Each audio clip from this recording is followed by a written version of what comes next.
video today has so much to touch on. We gotta talk about SOS, we gotta talk about aesthetic culture, we gotta talk about Yokio, but that's like way later, so SOS, aka style over substance.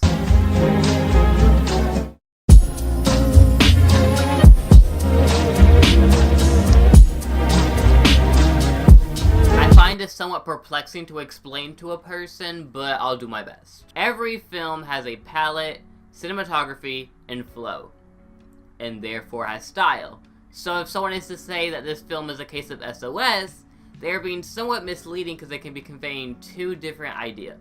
Either A, this film focuses more on its style than expected and it pays off in a gratifying way, or B, this film focused on its style and it didn't work out so good. Like with most films that would be considered part of Group A, such as The Grand Budapest Hotel, Mommy, and The Neon Demon, we like them because the visuals enhance the story. But with other films part of Group A, such as Fantastic Mr. Fox, Scott Pilgrim, Amelie, and Dope, we don't really remember the substance and only like or remember them because of their look. And even some films in Group B, such as Sucker Punch and Speed Racer, that have very cult followings that all agree that there's nothing really outside of the shot-to-shot action scenes. And that's not even mentioning films like Heaven Knows What, Whiplash, Ex Machinima, and Her, who all get grouped in with style over substance, but no one really knows the scene why outside the fact that they're pretty. It's apparent that it's a case-by-case evaluation. But what I rather focus on is the influx of films that, to me, are more focused on style than they have been in the past. This year in theaters, we got Black Panther, I Love Dogs, Sorry to Bother You, and Ready Player One. And on the Netflix side of things, which, if we are being honest, is the modern insight to American pop culture tide shifts, we have Altered Carbon, Stranger Things, Reality Sucks, You Get Me, and many others. There's even properties that I feel like in different time periods wouldn't be as stylized, but definitely got a cult following due to their style, such as Riverdale, and basically any music video to come out from any artist ever right now. In fact, everything I've just mentioned, I could see being argued to be part of style over substance, which raises the question, why? Well, part of it is technology, but what we're going to focus on is 80s.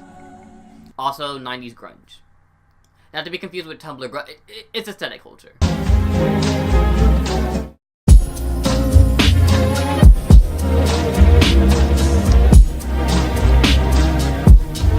On the outskirts, aesthetic culture can seem like its cult-like dominance occurred overnight.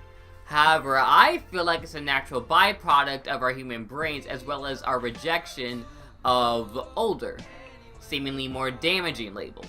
Before Instabaddie, we had Popular Girl, and there was a time where being a nerd wasn't a good thing. I believe this stems from a lack of being able to exclude oneself. For example, how can you call the nerds nerds when everyone plays video games?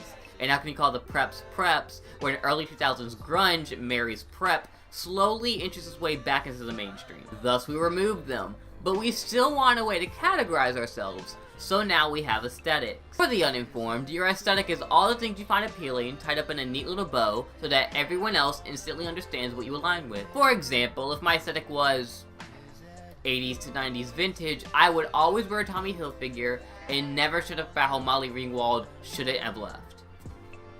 Which I kind of do now. Other examples are what I eat, what I watch, who I talk to, what I talk about, my videos. They can all be part of my aesthetic. If you want to be more informed, do your own research. But the basic idea is that given social media and the push for a new class system for teen to young adult social hierarchies, we have aesthetics. It tells you what to wear, what properties to be into, and what to have so that you can have that title more so or just as much as others who also affiliate with the title. Which is probably why Yokio was made. See? I bet y'all thought I forgot.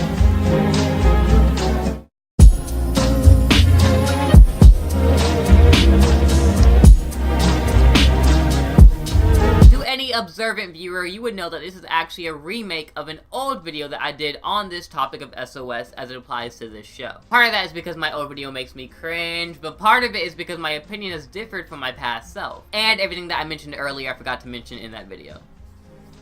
I just made my channel, cut me some slack. Anyway, on to the actual show. Yokio is a window into the lives of the citizens of, well, Yokio, a metropolitan paradise that seems to be built on top of old New York that was sunken underwater due to some natural disaster, maybe, sorta, I don't know, never explained. The show has pretty animation, but very passable characters, and I'm extremely torn on the show. In my last visit, I said that the show had nothing to build up to given its 6 episodes to date, which I still agree with.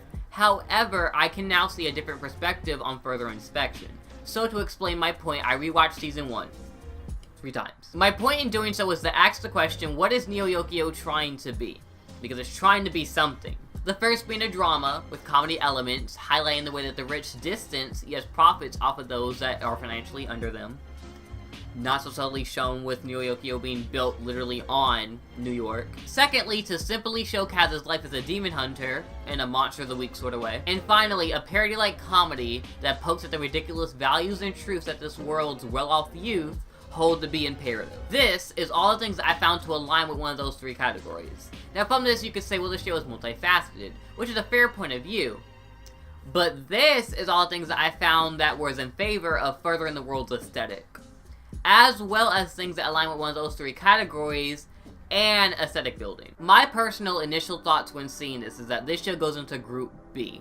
Something that is more interested in its looks than the actual product. And that this show, as well as its popularity, plays into our current day and age where you can watch something because it's aesthetically pleasing. However, as I thought about it, I could see how someone could take that as the point. Like, all 3 of my sections play into the overarching theme of acknowledging one's surroundings and one's place in it. A story saying that everyone is responsible for who they want to be, despite who or what they were born into. I've seen a few other videos and articles about style over substance. I think the thing that connects us all is that we all like presentation as long as it amounts to something in the narrative that isn't, it looks cool. But where we all differ is that we all view different scenes and films as doing that correctly, incorrectly, or not at all. And is why the topic is most interesting to me. And is also why you should leave your comments down below about what you think about Yokio and films that you think do SOS well and terrible. Also comment on my aesthetic because I'm cute or whatever. You might be dreaming.